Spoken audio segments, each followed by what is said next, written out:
I'm a music teacher listening to the Super Mario World original soundtrack. We're going to be breaking it down, finding some hidden musical connections, and having some fun along the way. We're live. Let's get started here with the Super Mario World OST title theme.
Alright, it's repeating now. Now, if you're wondering if I've heard this music before, I actually have. This is one of the first games I ever played. My first gaming console was a Super NES SNES Nintendo.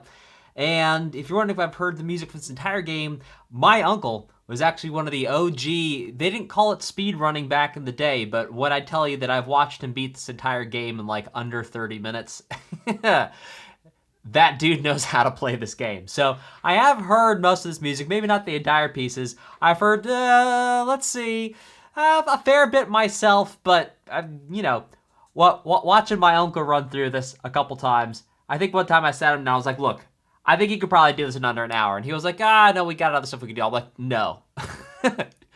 You're doing this right now and I'm watching you do it. And he was like, okay, fine. And he did it, so. All right, let's talk about one of the cool things that's happening here in the, I'm going to call it the B section. Right here in your left ear.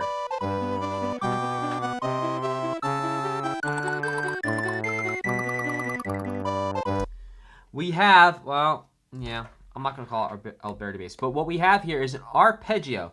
We hear, and I'm going to play it. Let me know if you can hear the guitar, okay? Can't hear that guitar, can you? You know, we sound check, and then we sound check the sound check, and then the...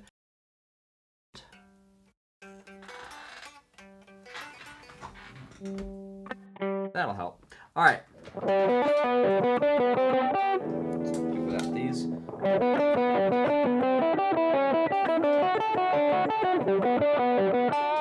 So let's understand what's actually happening there in that little fragment, because that's actually pretty cool and useful. So we're in the key of G major, and the chords that we're outlining here is a 1 to a, well, yeah.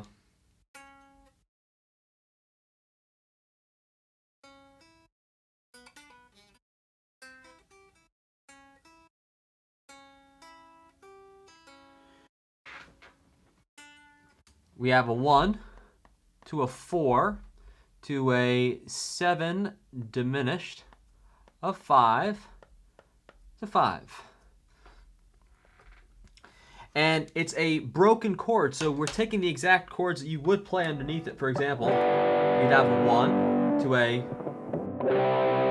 4 to a 7 diminished to 5 to 5. And in fact, I'll play those chords along with the music, and you'll hear that those chords actually fit right in along with the music. Here we go. Not fit as in like it's tasteful, according to your opinion, but fit as in the notes fit.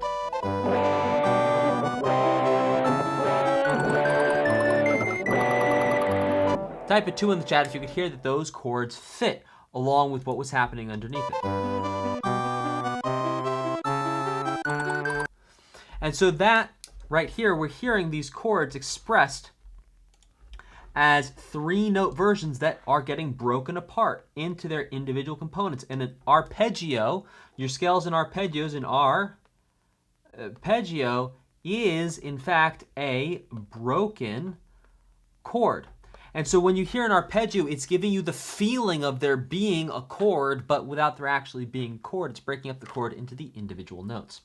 All right, let's keep on rocking in the free world with this next one.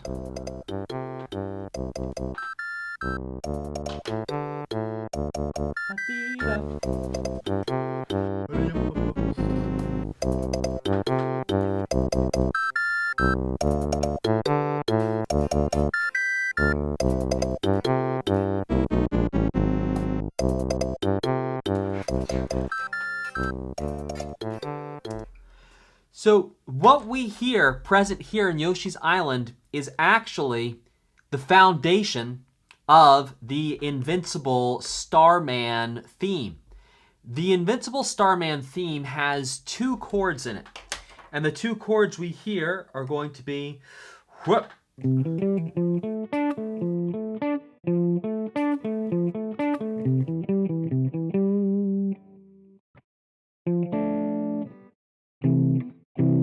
a D minor and C major, and the notes happening over it will be.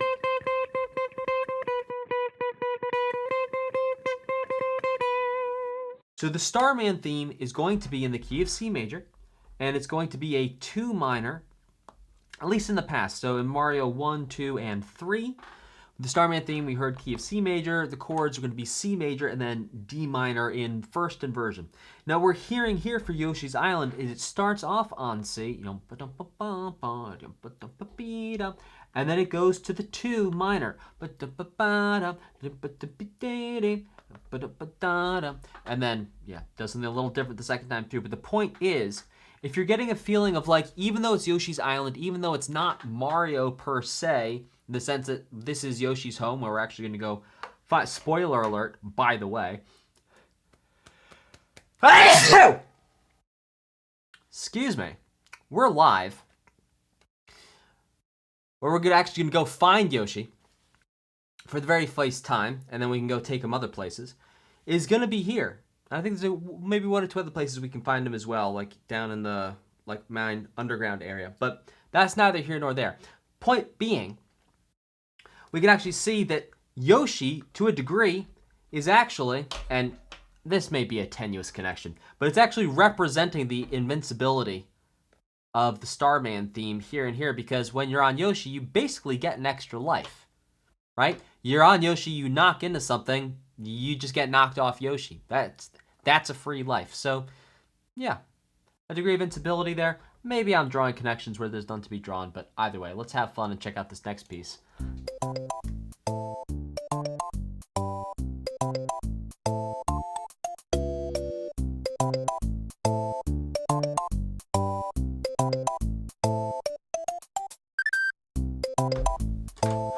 Wandering the Plains. By the way, this music is just, man, my childhood. Oh, okay. So we have 1, 6 minor, 2 to 5. Now this 5 has got a little bit of cool stuff thrown on top of it. 1, 6, 5.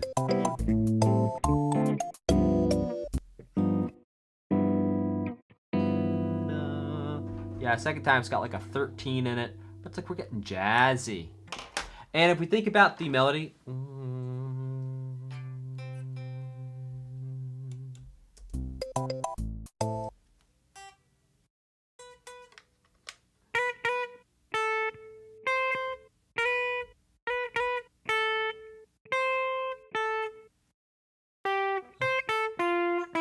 yeah, there you go.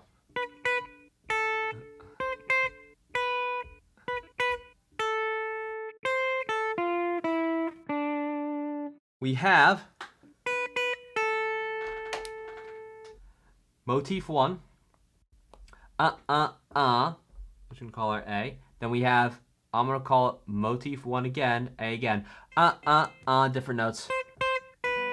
And then we have motif 1 again, this is different notes, so I'm going to call it A prime. Then we have,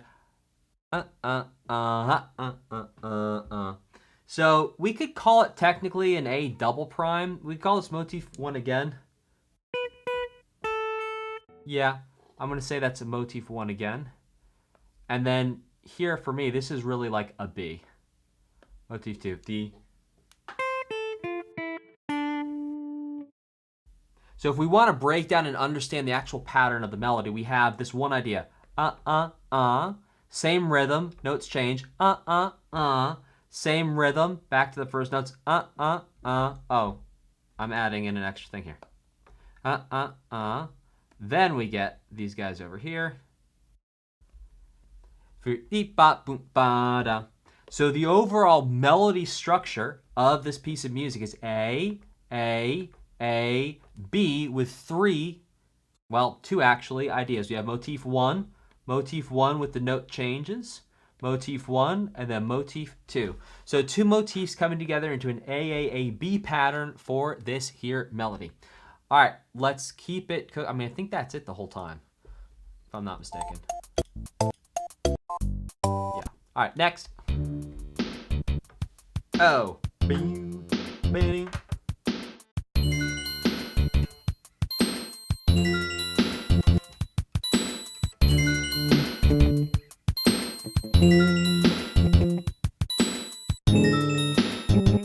Ooh. Interesting. Okay.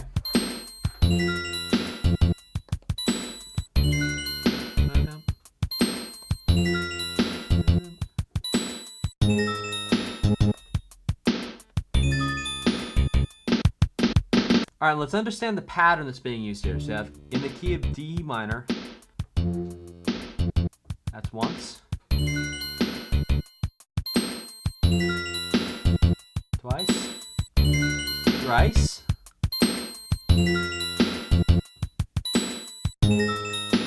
Changing the notes. And now we're back to the top. So what do we see? We see another B pattern here. Technically an A prime, but the point is, what we see here is there's three things that are the same and then one thing different. We have this 3-to-1 ratio, and we're about to see the same thing here. So what do we hear? We hear dum ba-dum, bum ba-dum. That's once. Then we hear, we'll call that A. Then we hear bum ba-dum, bum ba-dum. That's us hearing it. How many times? Count it with me. Say it in the chat. That's going to be twice. That's our next A. Then again we hear bum, ba-dum. Then we hear bum, ba-dum. That's our A. Now, here's where it changes. We go to bum, ba-dum, flat 5. To bum, bum, ba-dum. Yep. To 7, which we could call that A prime. Why am I calling that A prime? Because it's the same exact rhythm. It's still the It's the same rhythm. Just changing the notes. And so because we're changing the notes here, I'm calling this A prime, but still you can see the pattern is we have 3 of the same thing and then one thing that's different. So if we were to spot a melody pattern so far that's making this Mario OST sound the way it does, in terms of high-level structures, it's gonna be that 3-to-1 melody pattern. Really cool stuff. All right, let's keep on cooking.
Is that right? That's wild.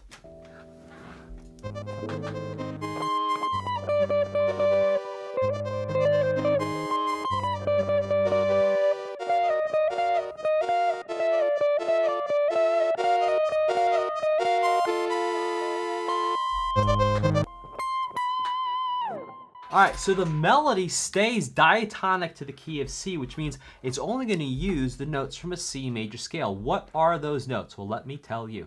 There's going to be C, D, E, F, G, A, and B. Oh, well, except for the end. We do hear a E flat. But anyway, point is, we get one added note in here. No, it's going to go here. It's going to be E flat. Now, let's take this back for a second here.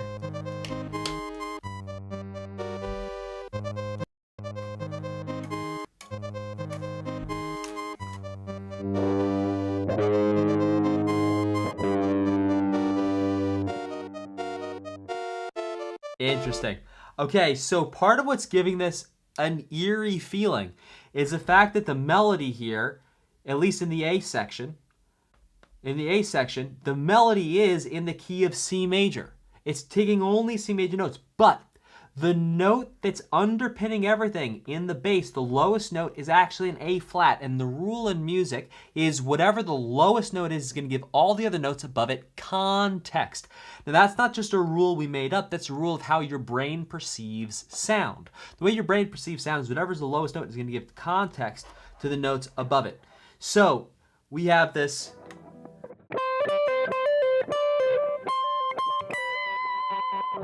Oh, which is so nuts. So, this is so cool. All right, so we think about the lowest note as A flat. What's happening in the melody above it is we're hearing a C and a D. So we're hearing the third of A flat, which, you know, fine, but we're also hearing the sharp 4. Ooh, we're getting a Lydian sharp 4 sound over the A flat with that D. And then it goes up an octave to the third, and then the next note we hear is a G in the lowest note, and over that we hear a B and a D, which does create a G major triad. Now, so we have like A flat Lydian, A flat sharp 4 to a G, which is like, what an interesting sound. To take this C major key, this C major melody, which by the way, Super Mario Bros. 1, 2, and 3, we hear so much in the key of C major. But now bringing in this A flat and totally recoloring and recontextualizing this familiar thing we've heard up to this point. Now this is so, so different compared to what we've heard in Super Mario Bros. 1, 2, and 3.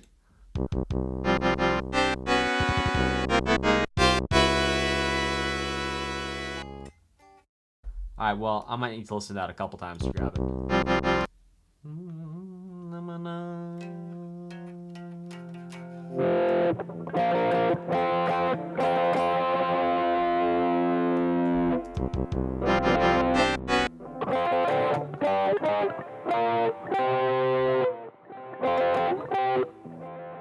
Maybe. Yeah.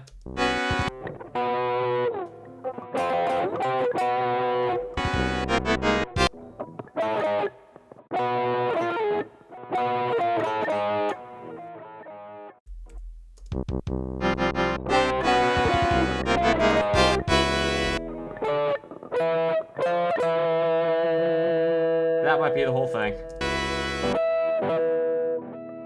So what do we hear for Bowser? We hear fourths, stacked fourths, going up and down chromatically. And we're not going to break down exactly what's happening here, but just understand that what's representing Bowser equals fourths. So let's understand what a fourth is. So what a fourth is, in music we go A, B, C, D, E, F, G, and after G we don't go to H, we go straight back to A. A, B, C, D, F, G, A, B, C, D, E, F, G. And then we can assign different numbers to these letters. So for example, if A is 1, then chat, what is B going to be? If A is 1, then B is 2. And then C would be, put it in the chat, 3.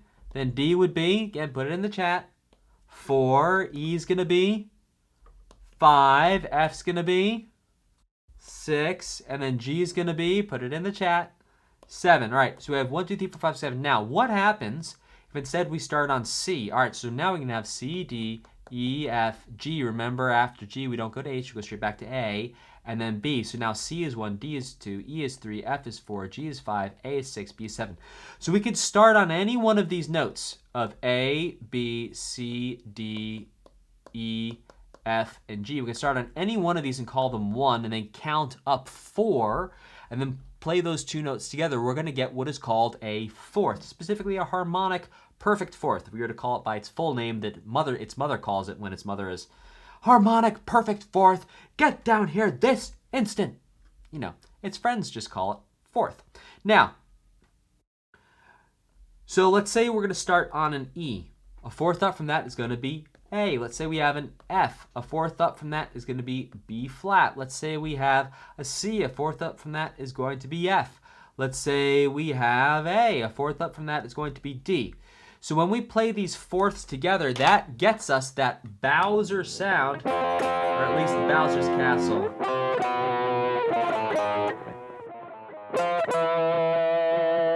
That's what that is. That there is a fourth, and we're moving those fourths around. All right, let's keep on rocking.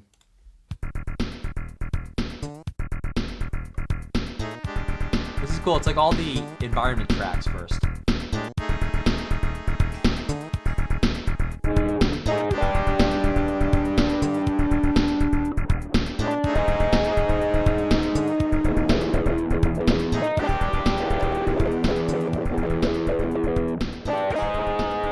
Anyone want to guess what we just heard in the Valley of Bowser? If you're guessing fourths, you'd be right. We're hearing those fourths again. That's part of the sound. Now, what are we hearing? So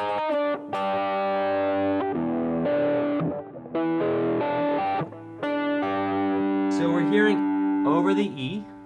And E is the lowest note. That's what's underpinning, giving context to everything above it. So above the E, we hear a ra-pa-pa-pa-pa. Well, I'm really gonna think about it as being chromatic, because this it's kind of like an E7 sharp 9, but we're hearing a D and a G. Now, the other notes we're hearing, we could think about these being D sharp and G sharp, but either way you count it, these are fourths, moving up and down chromatically, meaning that we're going to the closest neighbor of the next fourth that we can go to with how I can play it on the guitar. So those are bunches of fourths in a row. We call that row chromatic. Now if I go like this, well, let me do it in the same direction. So type a 2 in the chat if you can hear the difference. Now wait, don't type it yet. All right, here's option 1 versus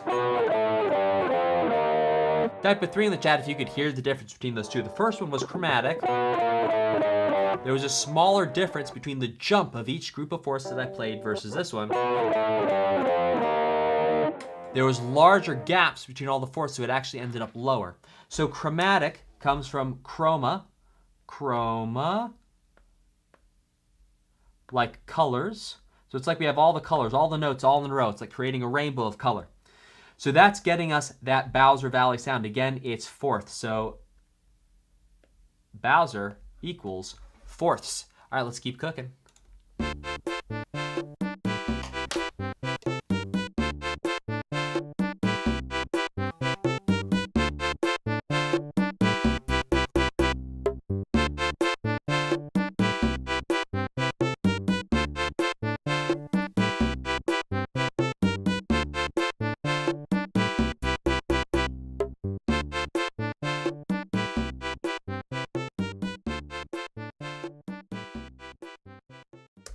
All right, so what we hear for Star Road is pulling directly from the Starman theme. In fact, it's literally parts of it, note for note, from the Starman theme from Mario Bros. 1, 2, and 3. By the way, I'm calling it the Starman theme. Is that the name you would call it too? Let me know in the chat what you would call it. Let me know.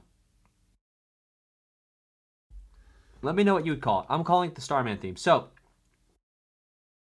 what we have is key of C major, same key as Starman theme. We start on the 2 minor, and then we're going to end on the 1. And it's 2 minor in first inversion. And looking at the chat, Superstar theme. Yes, Starman is correct. Yeah, if we go back to like Superstar, Starman, I believe it was called Starman in Super Mario 3, if I'm not mistaken. I don't recall what the name was in 1 and 2. I'm just going by the first naming of it that I can remember. So what we have is we have an arpeggiation of 2 in first inversion. So the notes we're hearing are going to be F, D, F, A, D, excuse me, F, A, D, and then the 1 chord, it's going to be that C, G, C, C up an octave. If you're wondering what up an octave means, I'll show you real quick. I'm going to play this note for you, and I'll play this note for you.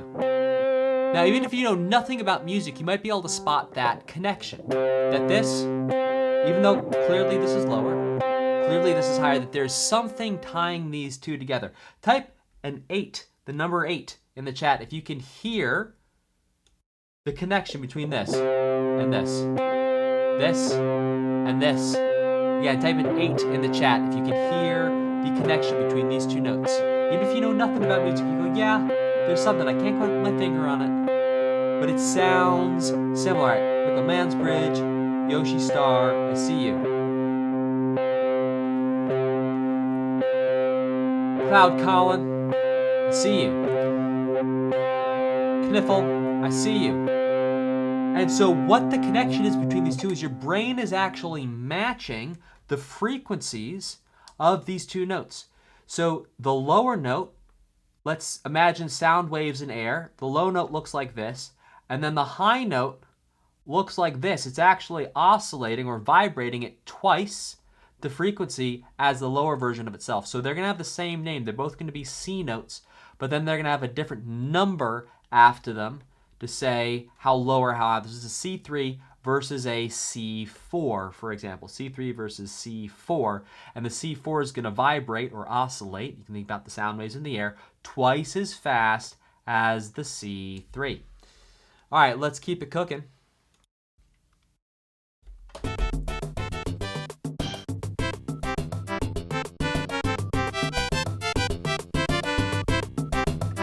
I don't remember this version. Nice. First spotting of steel drum in Super Mario.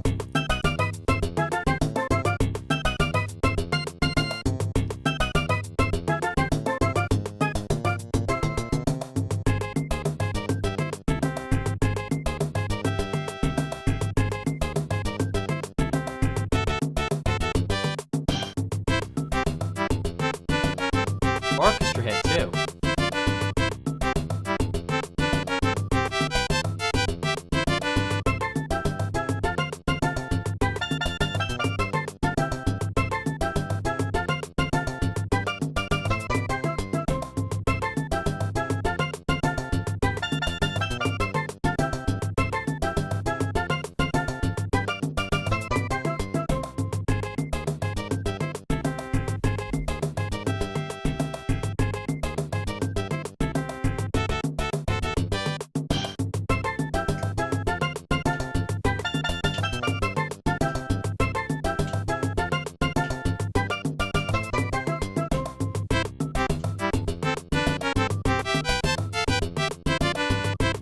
Out of percussion this time in your left ear? No, not percussion, like marimba.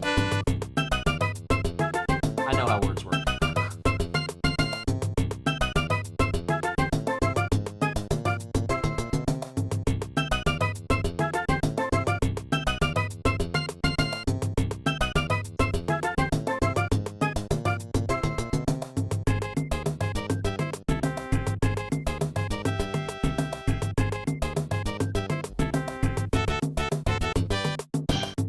Yeah, orchestras.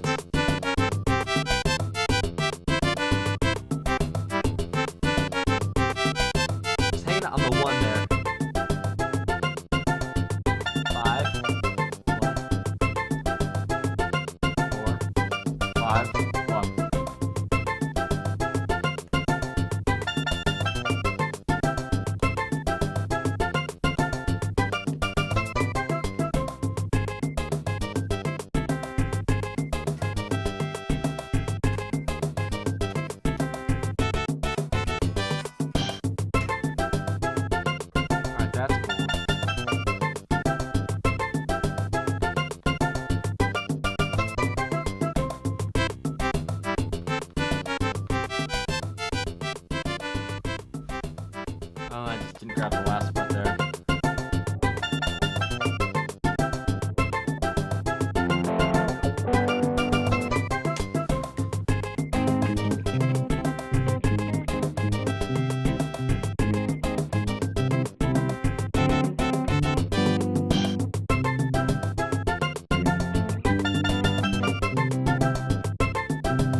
think I'm missing one section. Where does the flat 6, flat 7, 1? Here we are. 5 to 1, 1, 4, 5, 5, 5, 5, 5, 5, 1. And here we're hanging out just on 1.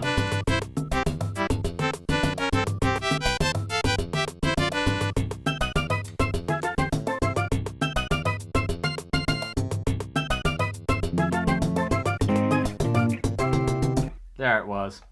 All right, and then last section we didn't notate down. By the way, these are not in order because they repeat. Flat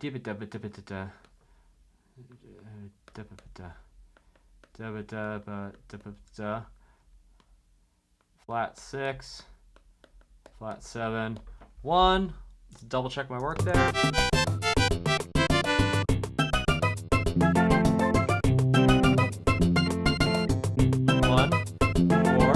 Flat 6, flat 7, 1. And that flat 6, flat 7, 1, that right there, that comes from the Victory music back in the original trilogy, 1 through 3.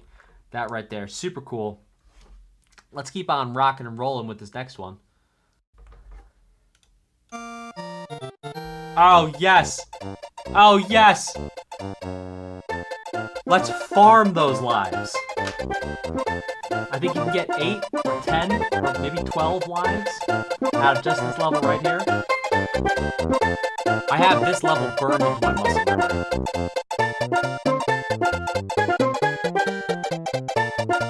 I wonder if I'll put the Yoshi percussion in.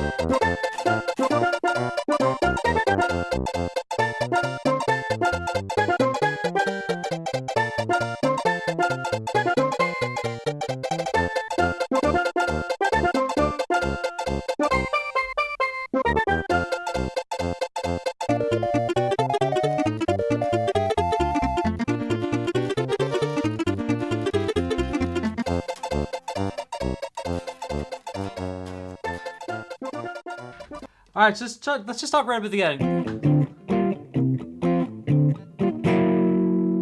Oh, that is cool. Let's break that down.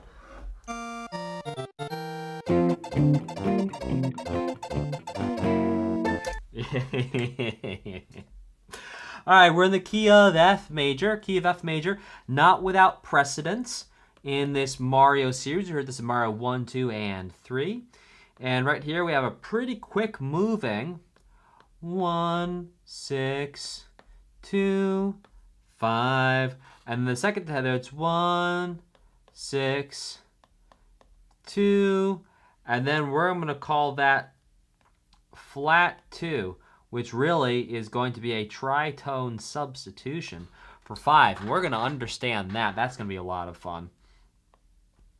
Okay, so we have 1, 6, 2, 5. This, by the way, classic chord progression here is everywhere from jazz to other stuff. It's a common chord progression. You can hear it everywhere, especially these right here, these 2 5s. Now, let's understand what's going on here with the 2 and the flat 2 and why 2 is actually a stand-in for 5 in this instance. In this case, 2 is going to be a tritone substitution. Substitution. So hang out because you're going to understand what that means by the time we are done here in just a minute. So what is a tritone? Well, a tritone is 3 whole steps. What is a whole step? Well, first let's understand half steps. So there are technically 12 notes in music. They are A sharp, and B flat, B, C, C sharp / D flat. And if you're wondering why we're putting these slashes here, this is like you could call it either way. It's the same sound, but it could have a different name depending on the context. D, D sharp or E flat, blues in E flat. That's a joke for you jazz players out there. You'll get that one. E, F, F sharp, or G flat, and then we go to the G, and then finally we have G sharp or A flat, and then we'd make it back to A after that. Okay, now between each one of these notes is a half step. A half step, I'm going to show a half step with a little shark tooth caret or carré. A little caret to show us that there's a half step. So that's going to be the smallest distance between two notes. Now what happens is, if we skip between two notes, for example, A to B, and then B to C sharp, or D flat and C sharp, D flat, D sharp or E flat, D sharp and E flat to F, F to G. See how we're skipping one? So each time we're skipping one. So here we skip A sharp and B flat, we skip C, we skip D. When we skip a note, instead we go down two, so it's like it's not your neighbor, it's the next house down. That's going to be a whole step, and we're going to show a whole step with a little swoop, there it is, swoop, there it is, swoop, there it is, shaka laka, shaka laka, shaka, swoop, there it is. Okay, and a tritone is going to be the distance between 1, 2, 3 of these whole steps. So let's say we're going to start on A. What note do we end up on? It's D sharp or E flat. That there is going to be your tritone. Your tritone. So now you know what a tritone is. Let's understand what the 5 is. So the 5 is going to be the chord that's built on scale degree 5. So in this case, we're in the key of F.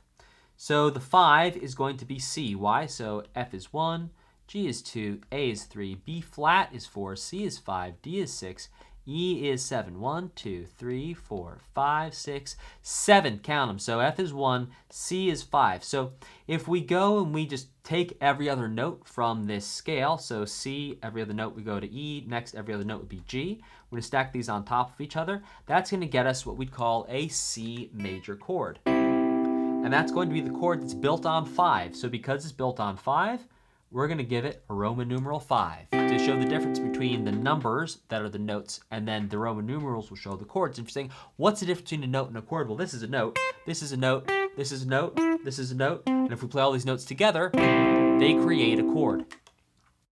So we have the 5. Now, a 5-7 will also skip to the next note and take the B flat on it as well. So that's what we have here. We got a C, E, G, and B flat. Boom, boom, boom, boom, boom. That's what we got here. 5-7. Now, here's where things get cool. A tritone substitution is going to keep a couple of the notes, but not all of them, and actually change out the bass note. So let's explore what happens here. So a tritone substitution here, the flat 2 is going to be G flat 7. So G flat 7. So in a G flat 7, we're going to have a G flat, we're going to have a B flat, we're going to have a D flat, and then we're going to have an F flat. Now I know I didn't say it here, but another name for E would also be F flat. So I'm going to highlight the notes that are actually the same in blue. Blue, blue, electric blue. So this E and this F flat, they sound the same, two different names. This B flat and this B flat, they sound the same, not two different names. So we can see that between these two chords, this G flat 7 and a C7, there are 2 out of 4 notes. 50% of the notes are the same. Yep, different names, sure, but they're the same. Now, the 2 notes that are different are going to be the G to the G flat and the C to the D flat.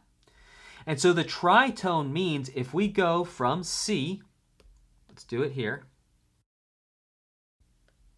If we go from C, we go from C to D, from D to E, and then we go from E to F sharp or G flat. That is, count them with me, that is 1, 2, 3. That's a tritone. From C to G flat, that is the tritone, and because this chord shares 2 out of the 4 notes, it can be used to substitute the 5. So instead of playing a C5 or writing a C5, you can actually write a G flat 7. So maybe not a C5, a C7, which is chord 5. So instead of writing or playing a C7, you play a G flat 7. And because it has 2 out of the 4 notes there, that actually creates a substitution that'll rock and roll. Instead of having the 5, you have the flat 2, which is in fact what you hear right there. So here it is slowly one time with the 5, and then I'll say it with when it has the flat 2. So here's 1, 6, 2, 5, 1, 6, 2, flat 2. But you can hear, and type a 4 in the chat, if you can hear that even though it's a flat 2, it still has that feeling of, oh, we're headed back home. And why are we headed back home? It's because the 2 out of the 4 notes that are in common between these 2 chords are going to be the, come on, rock and roll for me here, yes, are going to be the guide tones. Guide tones. And the guide tones are going to be the 3rd and the 7th. So we can see here, boom, boom, boom, boom, boom, boom, boom. Let's clean this up just a little bit. That there's 4 notes. Now the first note in a chord, that's always going to be called the root. The second note is always going to be called the 3rd. Well, when it's like this. The next is going to be called the 5th. And the next is going to be called the 7th. Why? Because if we go C, D, E, C is 1, E is 3, G is 5, and B is 7. So we have root, 3rd, 5th, 7th.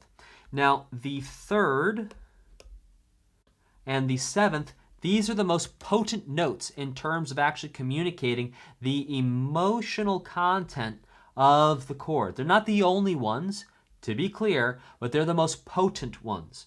And so because we're actually swapping, here, E is the 3rd. Now up here, E or F flat is the 7th.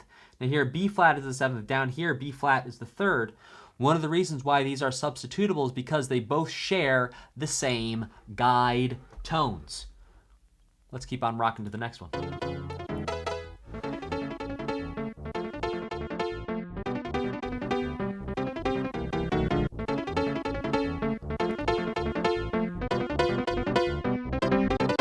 I like to call this theme Don't Fall.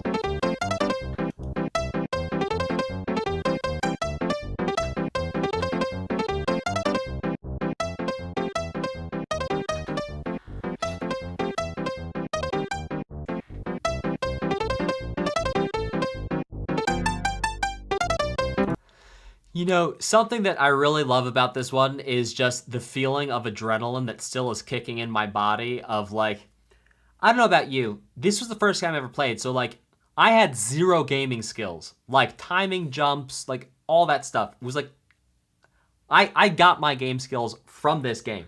And like, just listening to this, my adrenaline glands are firing because I'm remembering like those moments of trying to time those wooden blocks going around those things, and then you're riding on these wooden block conveyor belts and they're going to drop off. You got to jump to the next one. It's like, ah!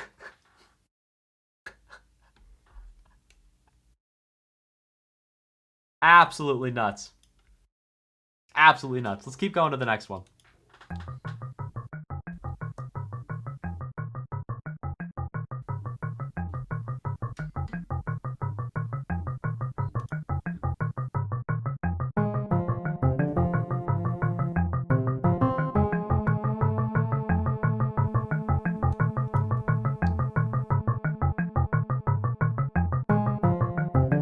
Now using the motif here, it's pulling from that motif, well, motifs, theme.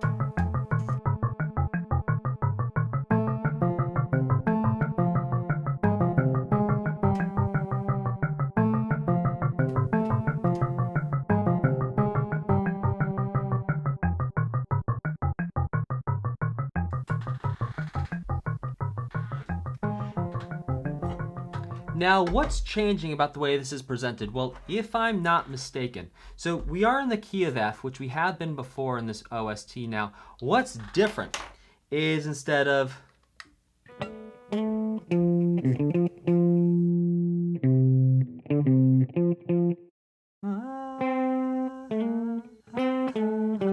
Right. Instead of going, it starts...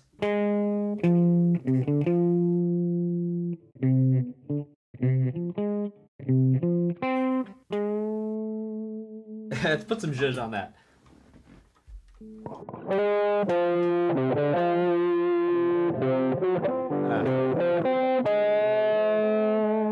Again.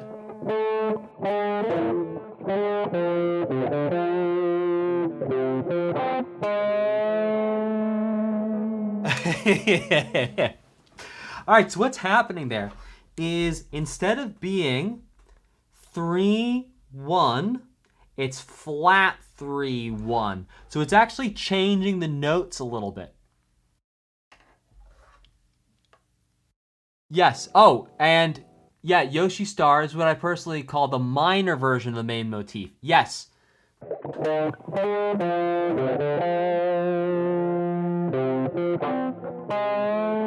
it's like kind of bluesy because it bends major right at the end there. And then it does go.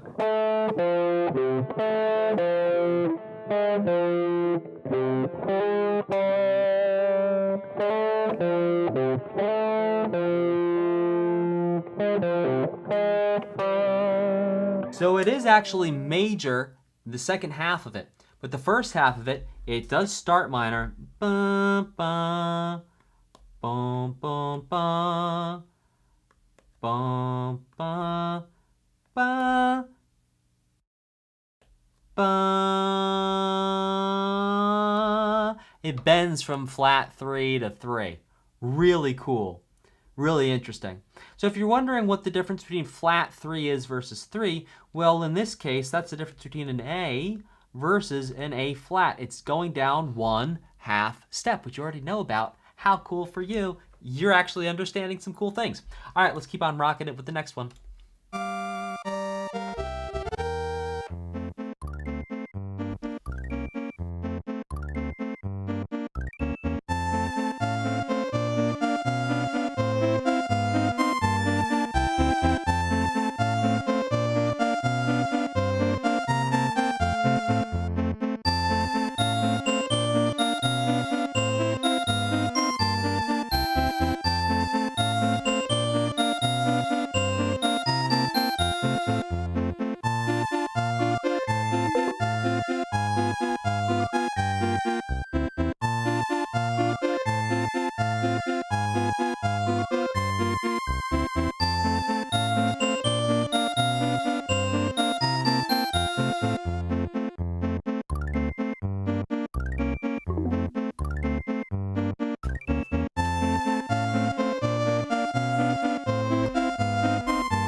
Right here at the beginning, what I want to point out is like not only is it same key, and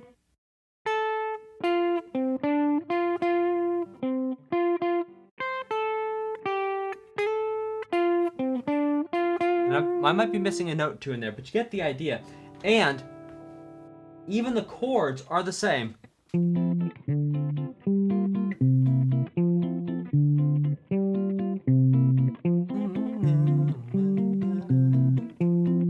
In terms of the intro. So the intro chords remain the same. We still have that 1-6-2-5. Now, if you're wondering where we saw that 1-6-2-5 before, let's see. Here's a 1-6-2-5 that we just talked about that had that tritone substitution in it. Let's see where else we have a 1-6-2-5.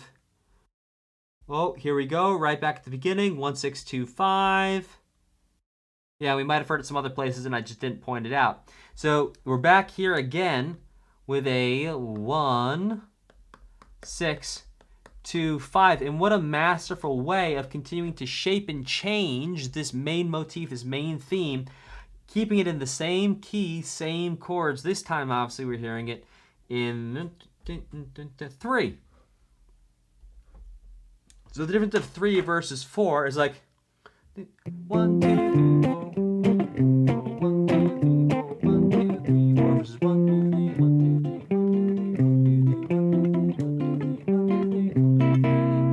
you can hear the difference in the guitar with the 1 2 3 1 2 3 versus the 1 2 3 4. All right, let's keep it cooking.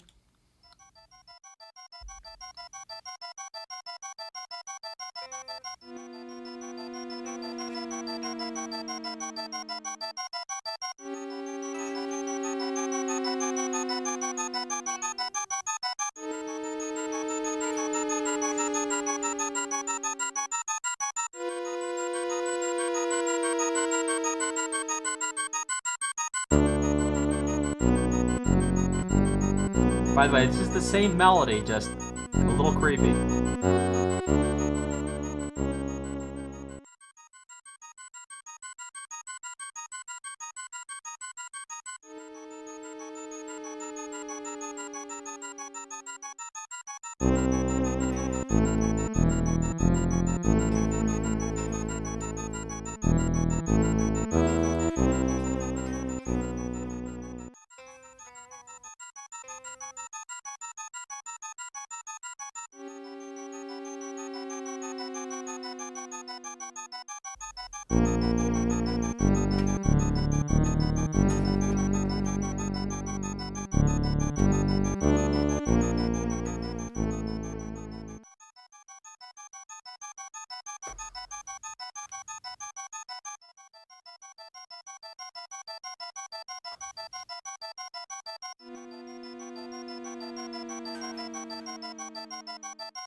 All right, type of 4 in the chat if you can hear the connection between that and the main theme. Type of 3 if you're not quite so sure how that connects to the main theme of this piece of music. Go ahead and let me know in the chat.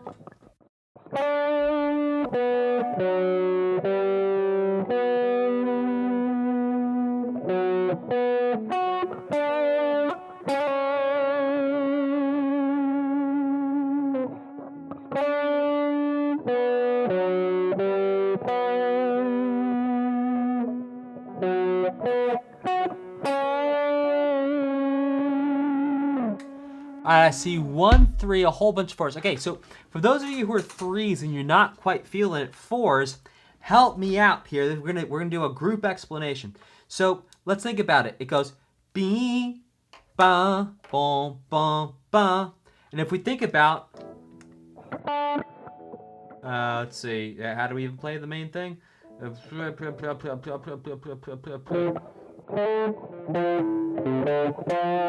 All right, so let's listen to this.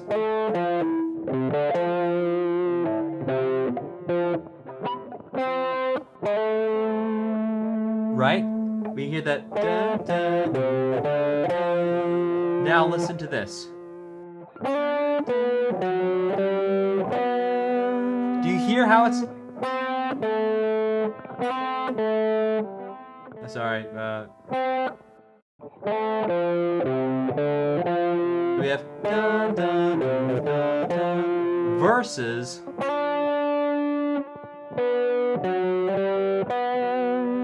now type a 3 if you're starting to hear it.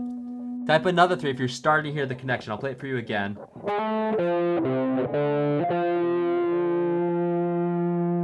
Versus.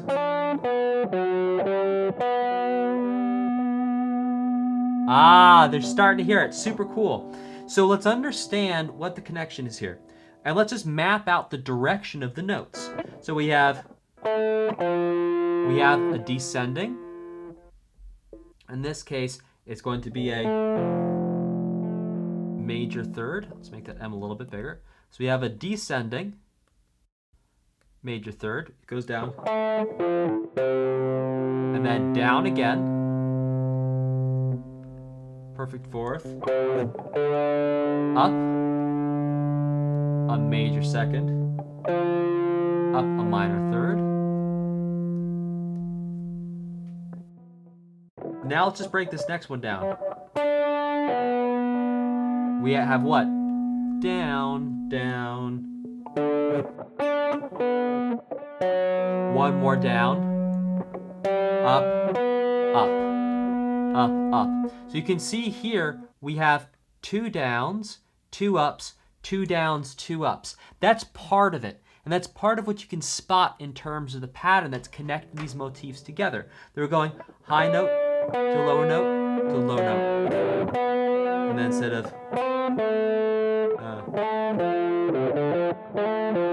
oh, I'm wrong. There are 3 downs. There's 3 downs in both. I had it wrong the first time. These are literally exactly the same order of downs and ups. So look, we have 3 downs, 2 ups in both of these.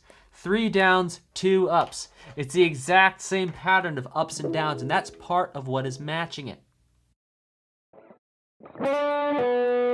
Now here to start off, instead of a major third, we have a minor third.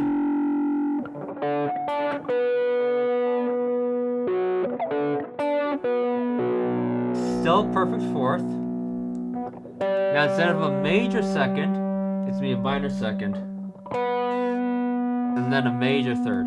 So what it's doing, it's inverting the intervals, right? So first we have a major third versus a minor third. Then we have both have a perfect fourth. Then we have a major second versus a minor second. Then we have a minor third versus a major third. So we could actually play these together and you'd be able to hear them. If we play them in a similar key, it'll sound like this. We have versus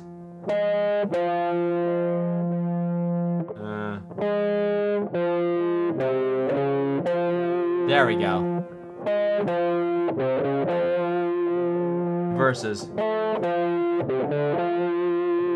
Now type a 5 in the chat if you could really hear it now after that explanation, now that I'm playing it both in the same key. Type a 5 if you're really hearing the connection here between these 2 motifs and how one is literally just a changed version of the other. Type a 5 in the chat.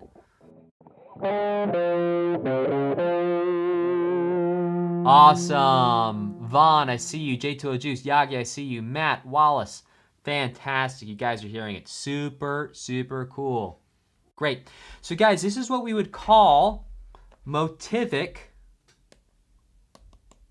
meaning like a motif, motivic development. Motivic development. And the difference we hear between these two uses 2 types of motivic development I'm going to point to. The first is rhythm alteration, where it's changing the rhythm slightly, but then it's also changing the intervals. It's interval alteration as well. So we have rhythmic alteration and interval alteration that come together with the motivic development to change how this melody sounds. All right, let's keep it going with the next one.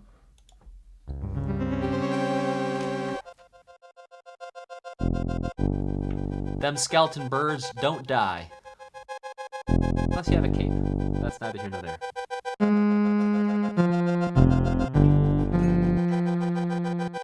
Type a 1 in the chat if you just heard the motif.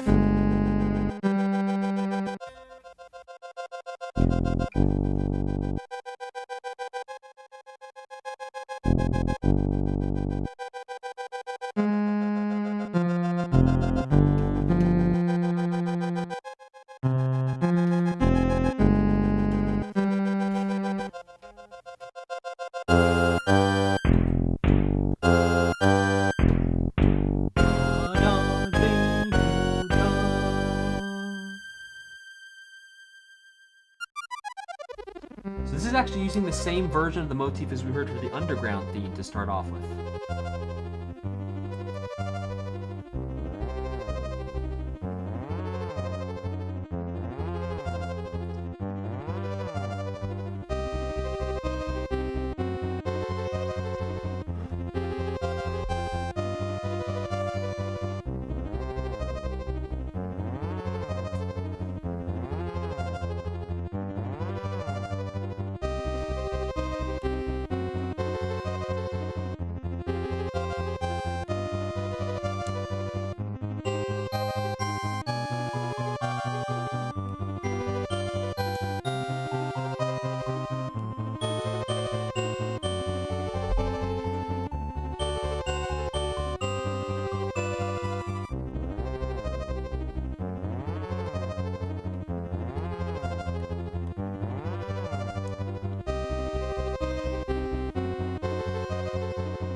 So interestingly enough, the version of the main theme that we're hearing here actually starts off like the underground theme.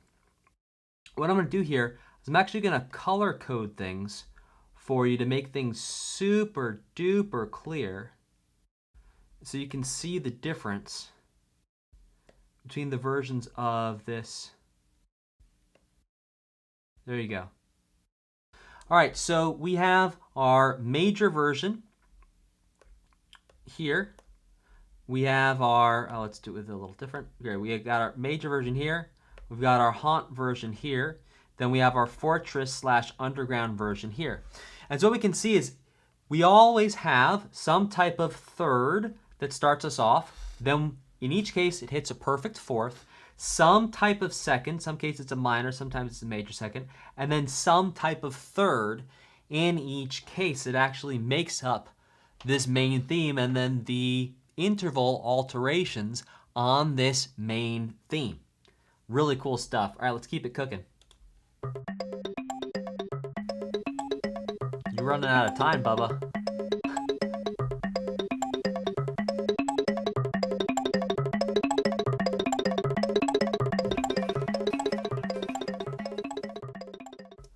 Okay, so in the lower structure of this piece of music, we hear a C5, so I'm going to call a C.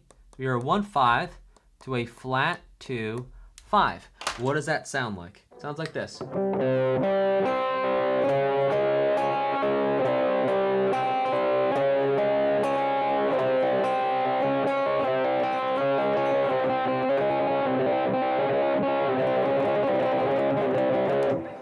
So on and so forth. So what notes do we hear? We hear a C, a G, and a C. By the way, these are the same notes that we hear in Starman. Same exact notes. But now it's not quite so Starman, is it? Why? Instead of going to a D minor next, we now have a D flat. We're going to flat 2, A flat, D flat. But still cool to see. These are the same exact notes we hear in Starman, but when they appear here, radically different emotion. In the same way, when we hear this main motif, I'm going to call this our main motif here, it sounds radically different in the different presentations of it as it comes around. Let's check out this next one.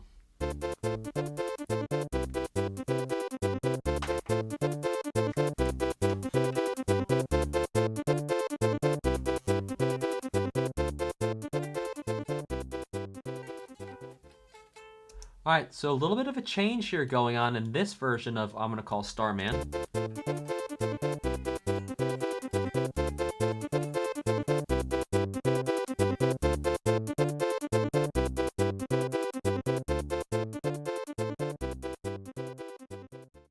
And I'm going to play that one more time here.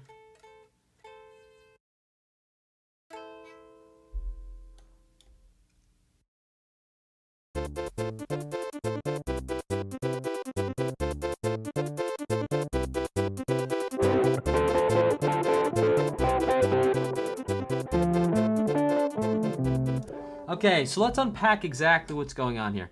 So in this, well, I'll call it Invincible. I'm going to call it Starman. So in this version of Starman, things are changing slightly. We still have the same bass line from the previous versions of Starman, which is, we have, well, yeah, I'll write the chords up here.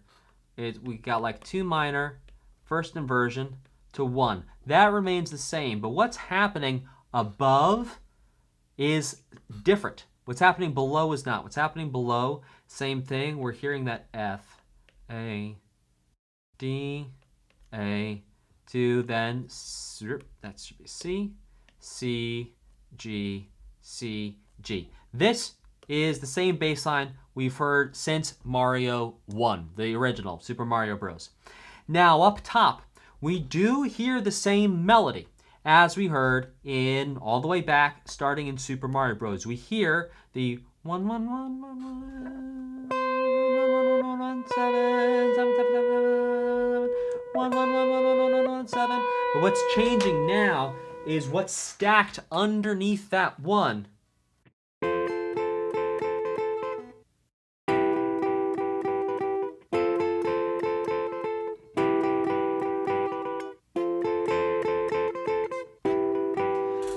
there are 2 more notes being added to the chord. And so the 2 notes we hear to start off with is we hear the 1, which in this case is going to be C, the 7, which is going to be B.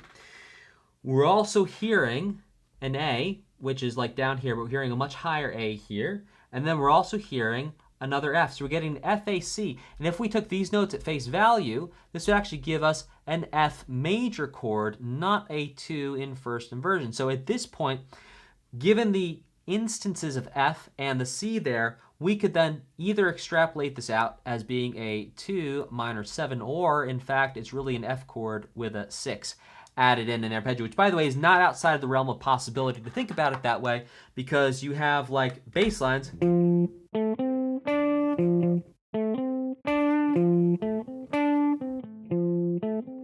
Bass lines that will have the 6 in it. Now, if we look at what's happening over the 1,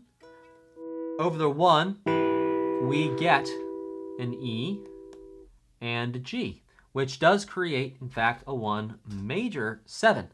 And so what's happening is we can see throughout the different generations of the Mario games that this Starman theme is getting progressively more filled in. And in this case, I'm just going to highlight the part that got more filled in right here. This is the part that just got more filled in this version of the Starman theme. All right, let's keep rocking and rolling.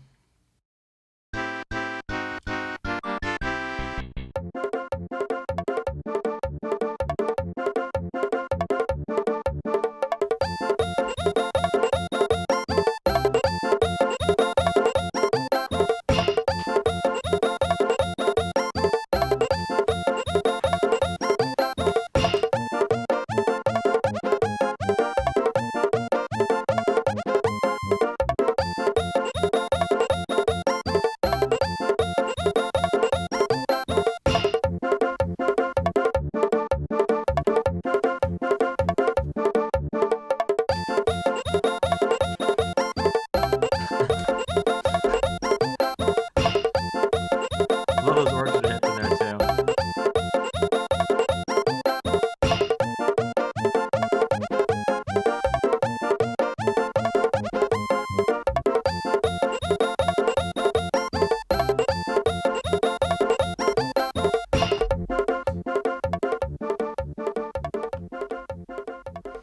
All right, and if we pull out the bonus game, what we're gonna see here is a continuation of having more variations to play around with this main theme. So instead of having some type of movement after the something like that, nothing like that. It just stays on that one note. And so when we stay on the same note between 2 notes, we call that a perfect unison, or PU.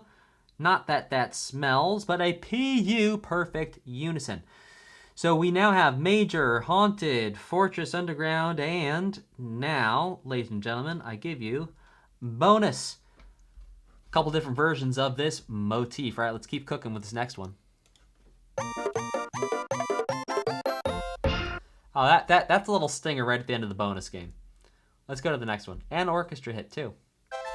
By the way, let me know in the chat if there are any instances of orchestra hits in video game music before this that you can point to. I'd be interested to know.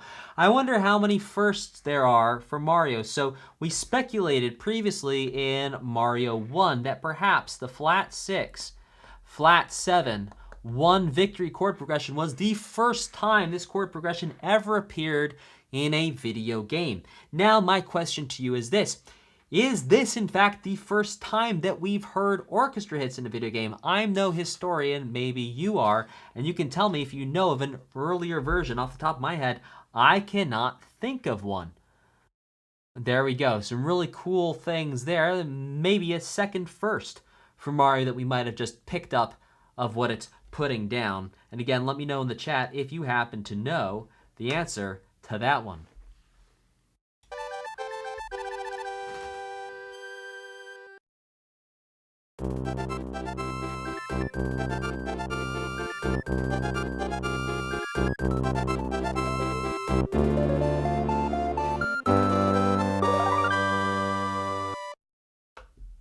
Okay, let's break that down. That's going to be fun. Okay, we've got key of C major, our classic Mario. Now, here's what's cool. Is for the whole first part, C is actually going to be the lowest note that's going to underpin everything. Let's grab it. Here we go.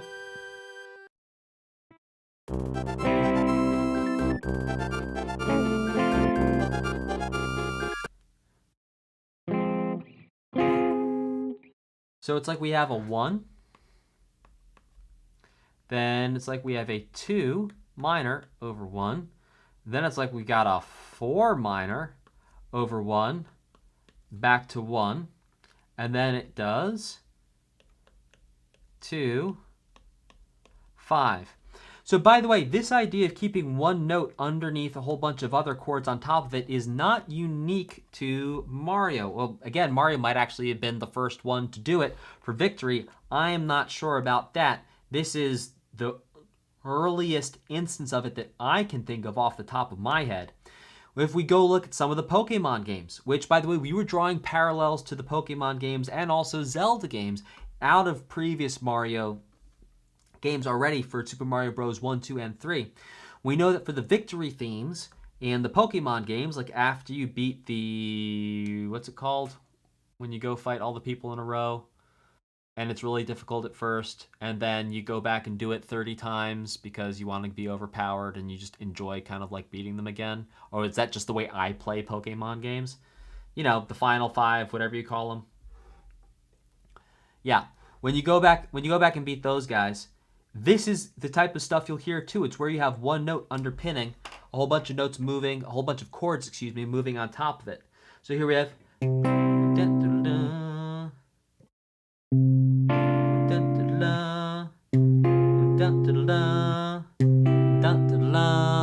And so what we're hearing is it.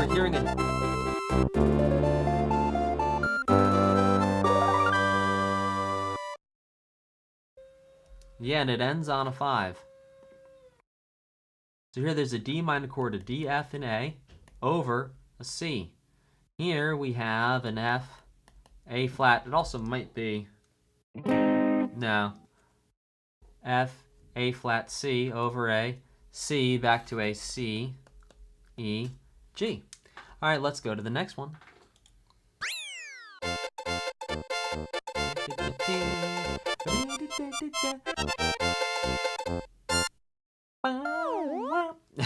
Yeah, don't forget that one.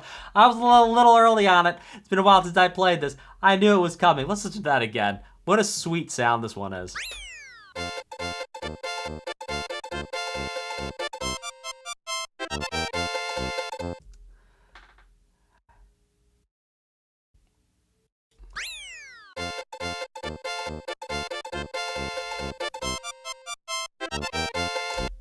Okay, so in the bass, we're in the key of F.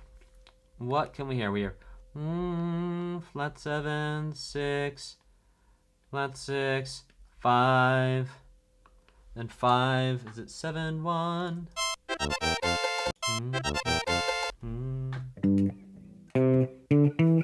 Ah, 5. Then just 6, 7, 1. Now, if we harmonize that,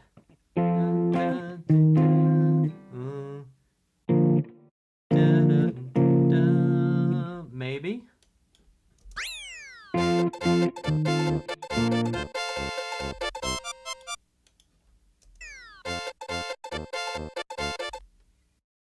Was I just F the whole time?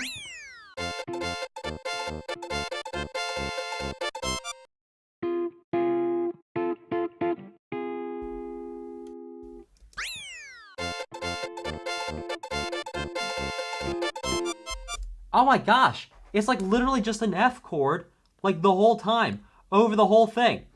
I could infer harmonizations, but that's not what's happening. Yeah, okay, so here's what's really cool. In a literal flip, a juxtaposition, if you will, whereas here, for the Victory theme, we had one note as the lowest note underpinning everything that was going on. Here, we have one chord sitting on top of a whole bunch of notes that are changing in the lower part of the music. That is so cool. All right, let's keep it cooking.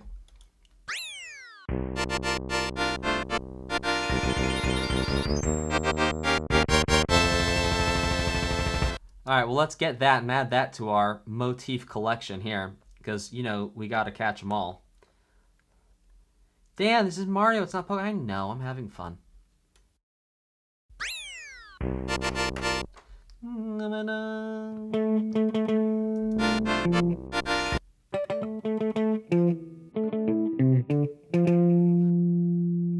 Oh, it's like skipping a note.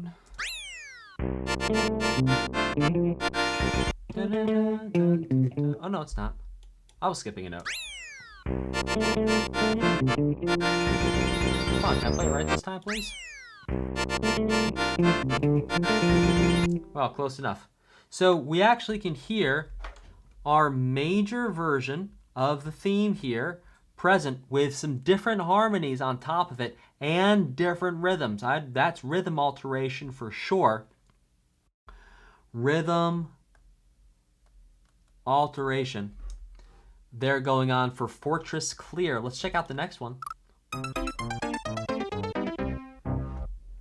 And just like we saw in the previous Mario games, when we go from high noise to low noise, that's going to be yo done, son. High to low equals yo done, son. All right, let's check out the next one.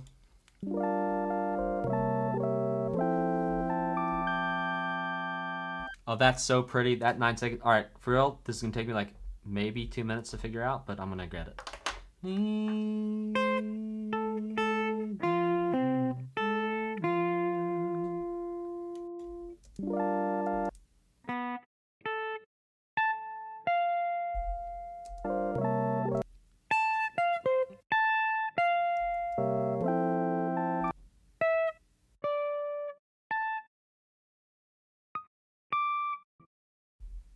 Help.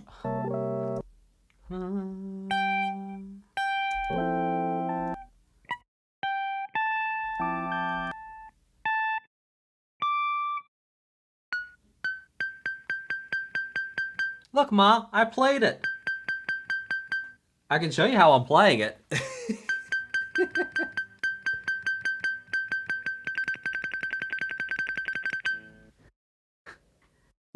That's not even a note. It's a wonder I'm not popping the string. All right, next.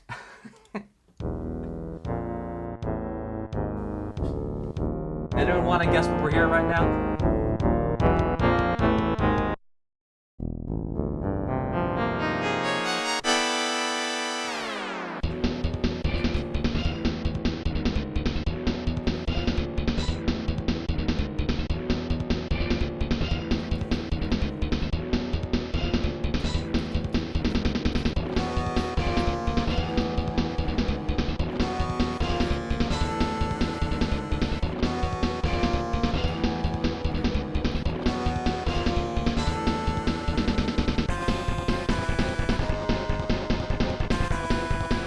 Still the main theme.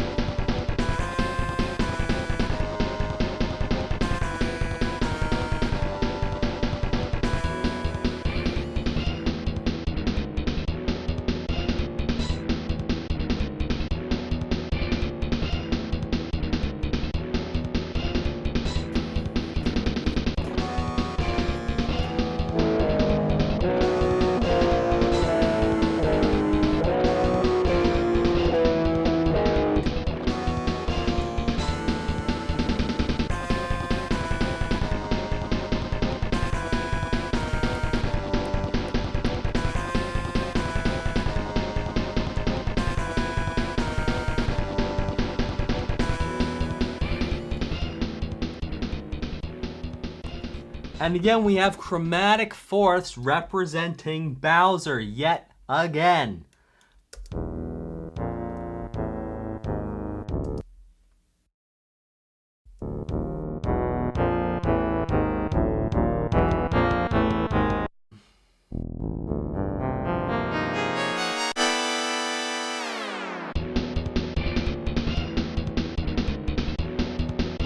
Absolutely delicious. Let's keep rocking to the next one.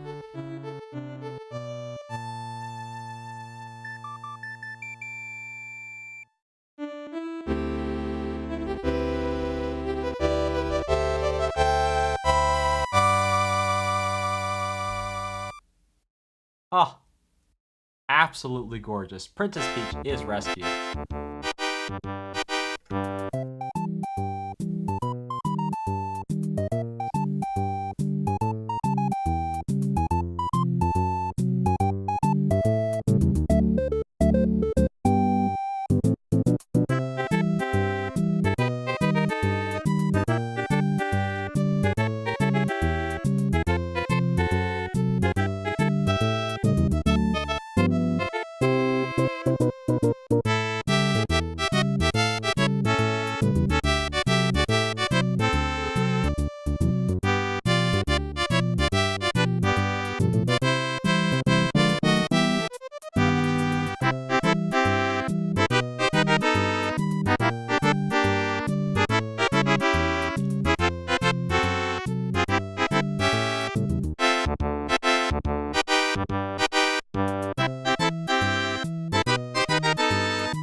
Huh.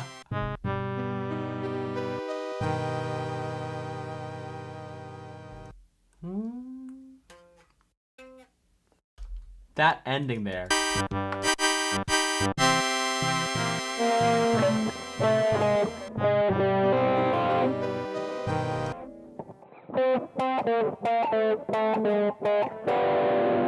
That's like a, you can hear that in these sort of ragtime stride things with the piano. You also hear that in the blues. That's like a classic blues walk down.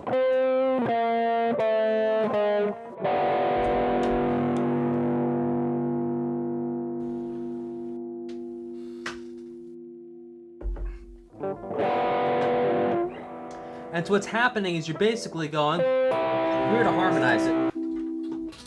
You're going 1, 5 of 4, to 4, 4 minor, kinda sorta. Yeah, so 1, flat 7, 4, 4, 1, and then you go 2, 5, 1. Which kind of blows the mind too, because you think about like just the blues getting created and how just that chord progression can get extrapolated off that simple walk down. Anyway, let's keep cooking. By the way, feel free to ask me questions in the chat. It's a lot more fun if you ask me questions.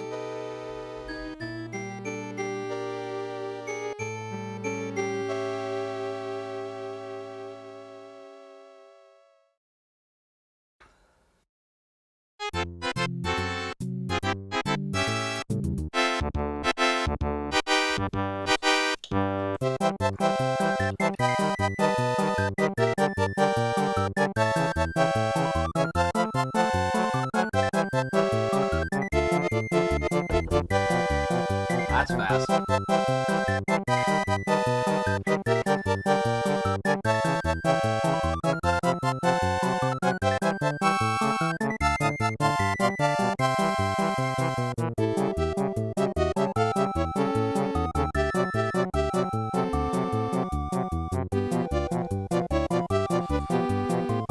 Now don't go anywhere because we got some bonus tracks to listen to. You're not going to want to miss them.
There it is.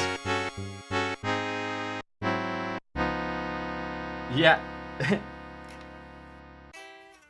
Ending on a dominant 7 chord. How jazzy. Now, we have 2 bonus tracks we're going to listen to, but by the way, just a quick shout out for you. I pinned a comment in the chat here, and if you're a gamer and you want to create your own music, I've got a Gamer Music Creator Guild. It's a group of folks that come together to create their own music, and they're gamers, and we help them out. We give them everything they need to be able to do just that, and I've created a free packet for you to get started at no cost.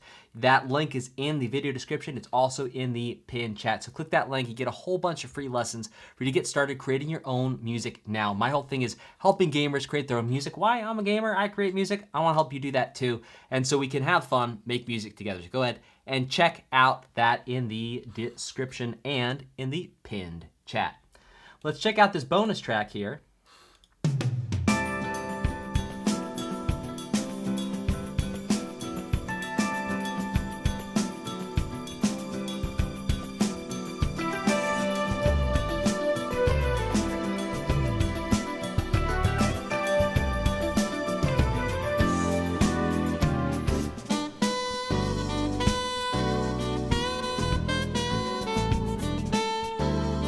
Oh, this is fun.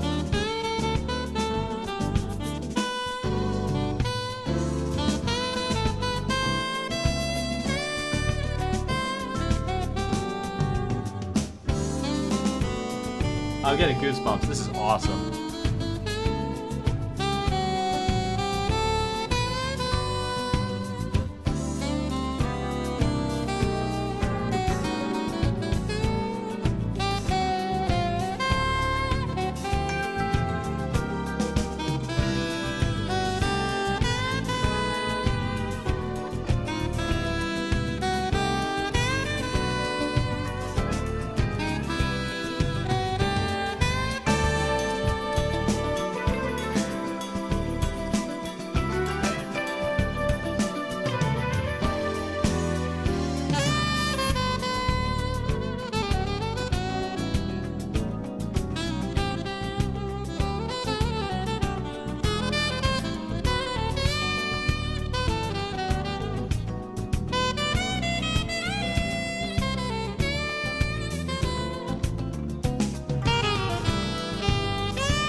Oh!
Ah, delightful.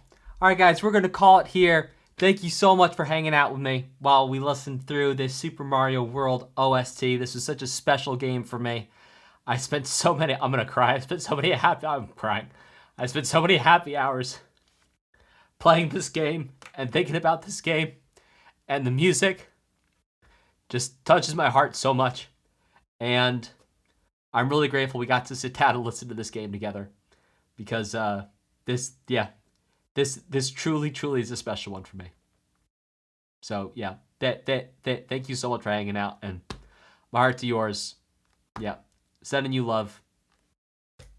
We're so lucky to do this together. Like, we're so lucky. We are so lucky. We get to sit and listen to music with our lives. Like, we get to spend time doing this. Like, we are so lucky. I love this game so much. Like, I even bought, when I was a kiddo, you would go to like GameStops and you would buy these high quality print full color walkthrough, or it wasn't even walkthrough, it was just like a celebration of the game. It's like these full magazines where it have all the characters and little stories about them and stuff. And I remember looking through. I'd bought one of those magazine things for this game, and I just remember looking through at the characters and just connecting with them so much, just the way they were drawn and the life and the emotion in them. And the music is just so alive and so vibrant, and I really truly love this music, and I'm really grateful that I got to spend this time with you, and yeah, to listen with you. Yeah, my heart to yours. Have a beautiful day.